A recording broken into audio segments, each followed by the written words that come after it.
নমস্কার। আজকের কিছু গুরুত্বপূর্ণ তাজা খবর জানিয়ে উত্তেজনা ছড়িয়ে পড়েছে গোটা বাংলা জুড়ে। প্রধান সংবাদগুলি জানার আগে শুরুতেই দেখে নিন আজকের হেডলাইন্স। হিজাব পরে ফিতে কাটার ফল দুর্যোগ, মুখ্যমন্ত্রীকে শুভেন্দু তীব্র আক্রমণ, নেপথ্যে কোন বার্তা? অবশেষে ঘুরে দাঁড়ালেন চাকরিহারা এসএসসি প্রার্থীরা, 26,000 চাকরি বাতিল মামলায় নতুন মোড়। ভোটের আগে কিসের ইঙ্গিত? 1 কোটি ভোটার বাদ পড়লে তৃণমূলের দোকান বন্ধ, দুর্গাপুরে ধুন্ধুমার, দিলীপের হুঁশিয়ারি। 4 সপ্তাহের মধ্যে অন্তঃসত্ত্বা সোনালী বিবিকে বাংলাদেশ থেকে ফেরাতে হবে, নির্দেশ হাইকোর্টের। জোর ধাক্কা খেল কেন্দ্র। শুভেন্দুকে গালাগাল দিতে পারি না, এটাই মাইনাস পয়েন্ট। পথ হারানোর পর বিস্ফোরক সুমনা মহাপাত্র। মাত্র 2 ঘন্টায় বাংলায় 7 জেলায় আসছে প্রলয়। হঠাৎ আবহাওয়ার বদলে কি হতে চলেছে দেখে নিন। শিক্ষক নিয়োগে বিরাট চমক, টেট ফলের পরই 13,421 শূন্য পদে নিয়োগের বিজ্ঞপ্তি। কি কি লাগবে জানুন। আর জেলায় তৃণমূলের বিরাট রদবদল, পুজোর আগে কোন চমক দিলেন মমতা অভিষেক? আর নয় ধোঁয়ার যন্ত্রণা, উৎসবের আগেই 25 লক্ষ নতুন গ্যাস সংযোগ, বিনামূল্যে কারা পাবেন জেনে নিন। রাজ্যে চালু হলো লক্ষ্মী যোজনা, মহিলাদের অ্যাকাউন্টে প্রতি মাসে 2100 টাকা। কারা পাবেন এই সুবিধে জানুন। প্রিয় দর্শক, প্রতিদিন নিয়মিত খবর শোনার জন্য বাংলা বার্তা চ্যানেলটিকে সাবস্ক্রাইব করুন। আসছি বিস্তারিত খবরে। হিজাব পরে ফিতে কাটার ফল দুর্যোগ, মুখ্যমন্ত্রীকে শুভেন্দু তীব্র আক্রমণ, নেপথ্যে কোন বার্তা? কেন্দ্রীয় স্বরাষ্ট্রমন্ত্রী অমিত শাহের কলকাতা সফরের পর থেকেই রাজ্য রাজনীতিতে তৃণমূল বিজেপি নেতাদের পাল্টা মন্তব্যের যে ঝড় উঠেছে, শুক্রবার সেই বিতর্কে নতুন মাত্রা যোগ করলেন বিরোধী দলনেতা শুভেন্দু অধিকারী। কাকুরগাছির এক দুর্গাপুজো মণ্ডপে দাঁড়িয়ে মুখ্যমন্ত্রী মমতা বন্দ্যোপাধ্যায় ও তৃণমূলকে তীব্র নিশানা করলেন তিনি। শুভেন্দু অধিকারী দুর্গাপুজোকে সাংস্কৃতিক উৎসব হিসেবে তুলে ধরা তৃণমূলের প্রবণতার কড়া সমালোচনা করলেন। তিনি স্পষ্ট জানিয়ে দিলেন, দুর্গাপুজো হবে সনাতন ধর্ম মতে, পঞ্জিকা মেনে, সেখানে কোনো সমঝোতা হবে না। তার কথায় মা দুর্গা অশুভ শক্তির বিনাশকারিণী, মা আমাদের নিশ্চয়ই সেই শক্তি দেবেন।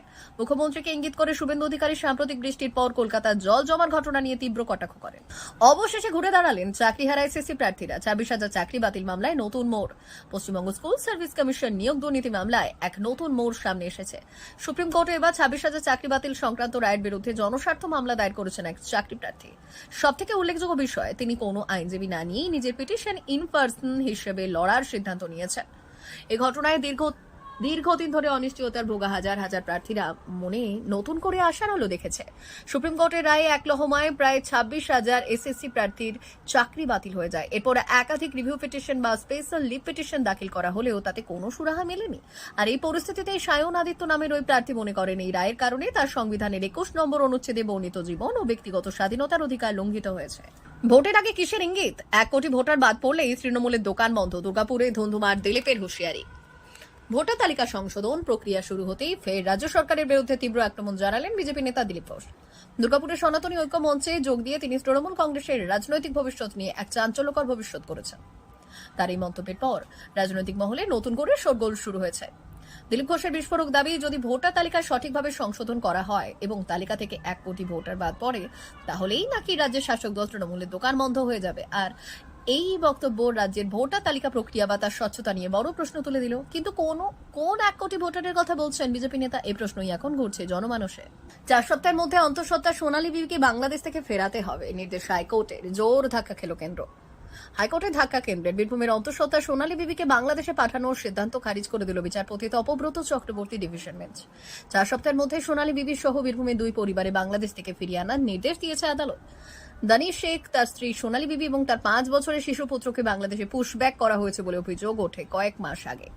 বীরভূমের মুরাইরে পাইকর গ্রামের বাসিন্দা এক পরিবারকে 18 জুন দিল্লির রোহিণী জেলা পুলিশের কেএনকাটজু থানা থেকে দিল্লি পুলিশ বাংলাদেশি সন্দেহে আটক করেছিল। পরিবারের সদস্যরা জানায়, সেই দিনই ধৃতরা ফোন করে এবং খবর দেন যে পুলিশ তাদের বাংলাদেশি সন্দেহে গ্রেপ্তার করেছে। সঙ্গে সঙ্গে পরিবারের লোকজন দিল্লি রওনা হয়, কিন্তু থানায় পৌঁছেও তাদের সমস্যার কোনো সুরাহা মেলেনি। শুভেন্দুকে গালাগাল দিতে পারি না, এটাই মাইনাস পয়েন্ট। পথ হারানোর পর বিস্ফোরক সুমনা মহাপাত্র।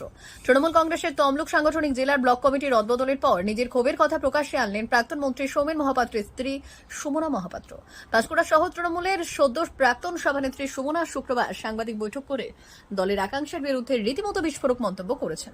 সুমনা মহাপাত্র মনে করেন, বিরোধী দলনেতা শুভেন্দু অধিকারীকে বা অন্যান্য বিরোধীদের প্রকাশ্যে নোংরা কথা বলতে না পারায় দলের কাছে তাদের মাইনাস পয়েন্ট হয়ে দাঁড়িয়েছে। তিনি বললেন, শুভেন্দু অধিকারীর বিরুদ্ধে নোংরা কথা বলতে পারি না, মাইক্রোফোনে বলতে পারি না, দলের কাছে এটা আমাদের মাইনাস পয়েন্ট। আমি মনে করি বিরোধী দলকেও সম্মান করা উচিত। বিরোধী না থাকলে উন্নয়ন হয় না, কিন্তু দলের একাংশ যে পথে চলেন তারা নিজেদের জাহির আব্বাস ভাবেন। মাত্র 2 ঘন্টায় বাংলায় 7 জেলায় প্রলয় আসছে। হঠাৎ আবহাওয়ার বদল কি হতে চলেছে, একেবারে আবহাওয়ার লেটেস্ট আপডেট দেখুন। আলিপুর আবহাওয়া দপ্তরের কমলা সতর্কতা জারির পর রাজ্যে নতুন করে তৈরি হয়েছে জল্পনা। আর মাত্র 2 ঘন্টার মধ্যেই রাজ্যের 7টি জেলায় শুরু হতে পারে বজ্রবিদ্যুৎ সহ বৃষ্টি। আচমকায় এই আবহাওয়ার পরিবর্তন সাধারণ মানুষের মনে নানা প্রশ্ন তুলেছে। হঠাৎ কি এমন হতে চলেছে? আবহাওয়া দপ্তরের পূর্বাভাস অনুযায়ী আজ অর্থাৎ 26শে সেপ্টেম্বর দুপুরের পরেই আকাশ কালো করে নামতে পারে বৃষ্টি। বজ্রবিদ্যুৎ সহ ঝড় বৃষ্টির এই কমলা সতর্কতা জারি হয়েছে বীরভূম, পশ্চিম বর্ধমান, বাঁকুড়া, পুরুলিয়া, পূর্ব ও পশ্চিম মেদিনীপুর এবং ঝাড়গ্রাম জেলাতে। এই 7 জেলায় মাঝারি বৃষ্টিপাতের সম্ভাবনা রয়েছে। এর পাশাপাশি বৃষ্টি চলাকালীন দমকা ঝোড়ো বাতাস বইতে পারে।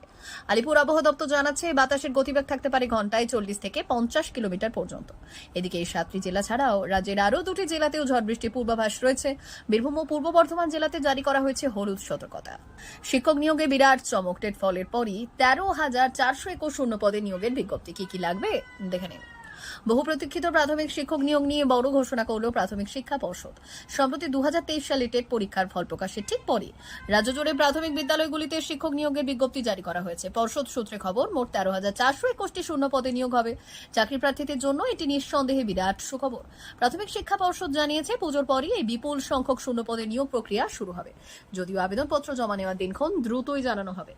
শিক্ষামন্ত্রী ব্রাত্য বসু এই প্রসঙ্গে বলেছেন, মুখ্যমন্ত্রী মমতা বন্দ্যোপাধ্যায় তৎপরতায় প্রাথমিক শিক্ষা পর্ষদ শূন্যপদ ঘোষণা করেছে। চাকরিহীন যুবক যুবতীদের জন্য এটা খুবই ভালো খবর। পুজোর পর প্রাথমিক শিক্ষা পর্ষদ নিয়োগের কাজ শুরু করে দেবে। সকল চাকরি প্রার্থীদের জন্য রইল আগাম শুভেচ্ছা। বিজ্ঞপ্তিতে নিয়োগের পদ্ধতিও স্পষ্ট করে দেওয়া হয়েছে। মোট 50 নম্বরের ভিত্তিতে প্রার্থীদের চূড়ান্ত যোগ্যতা নির্ধারণ করা হবে, আর এই নম্বর বিভাজনটি নিচে দেওয়া হয়। আর জেলায় তৃণমূলের বিরাট রদবদল। পুজোর আগে কোন চমক দিলেন মমতা অভিষেক জেনেন। বিধানসভা নির্বাচনের আগে নিজেদের শক্তি বাড়াতে 8টি তৃণমূল সাংগঠনিক জেলায় বড়সড় রদবদল ঘটালো শাসক দল।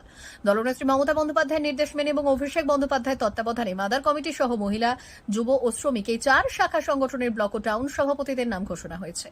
দমদম, ব্যারাকপুর, বারাসাত, বনগাঁ, পশ্চিম বর্ধমান, ঘাটাল, ঝাড়গ্রাম, মেদিনীপুর এবং পুরুলিয়া এর 8 সাংগঠনিক জেলার ব্লক ও টাউন স্তর নেতৃত্ব নির্বাচনের ফলে এখন জেলার রাজনীতিতে নতুন সমীকরণ তৈরি হবে বলে মনে করছে ওয়াকিবহাল মহল। আর নয় ধোঁয়ার যন্ত্রণা। উৎসবের আগেই 25 লক্ষ নতুন গ্যাস সংযোজন। বিনামূল্যে কারা পাবেন এই সংযোজন জেনে নিন। উৎসবের মরশুমে দেশের মা বোনেদের জন্য বড় উপহার নিয়ে এলো কেন্দ্রীয় সরকার। এবার প্রধানমন্ত্রী উজ্জ্বলা যোজনার অধীনে আরো 25 লক্ষ নতুন গ্যাসের রান্নার গ্যাসের সংযোগ দেওয়া হবে। পেট্রোলিয়াম প্রাকৃতিক গ্যাস মন্ত্রক এবং এই ঘোষণা করেছে যে এই নতুন সংযোজনের ফলে সেই সব পরিবার উপকৃত হবে যাদের এখনো রান্নার জন্য উনুনের উপর নির্ভর করতে হয়। কেন্দ্রীয় সরকারের তথ্য অনুযায়ী চলতি অর্থবর্ষে এই 25 লক্ষ এলপিজি গ্যাস কানেকশন দেওয়া হবে।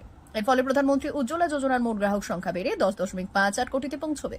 আর এই বিশাল সংখ্যক নতুন গ্যাস সংযোগের ফলে সরকারের মোট 676 কোটি টাকা খরচ হবে। আর এর মধ্যে 512.5 কোটি টাকা 25 লক্ষ ফ্রি রান্নার গ্যাসের কানেকশন দেওয়ার জন্য বরাদ্দ করা হয়েছে, যেখানে প্রতিটি সংযোগের জন্য সরকার 2050 টাকা খরচ করবে।